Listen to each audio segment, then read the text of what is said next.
Survey జన సుఖినో భవంతు. సభ్యులందరికీ శుభోదయం.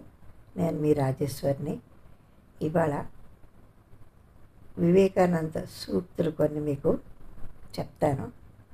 అందులో ఒకటి, చెలిమిని మించిన కలిమి లేదు, సంతృప్తిని మించిన బలిమీ లేదు.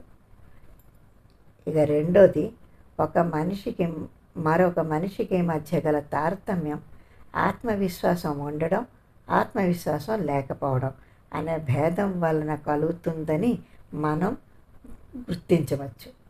ఇక మూడోది, ఆత్మవిశ్వాసపరులైన కొందరు వ్యక్తుల చరిత్ర, ప్రపంచ చరిత్ర ఆ విశ్వాసం వ్యక్తిలోని దివ్యత్వాన్ని బహిర్గతం చేస్తుంది. ఇవి ఇవాళ 3 వివేకానంద సూక్తులు. ఇంకో 3 సూక్తులతో రేపు కలుసుకుందాం. అప్పటిదాకా సెలవు. సర్వే జన సుఖినో భవంతు.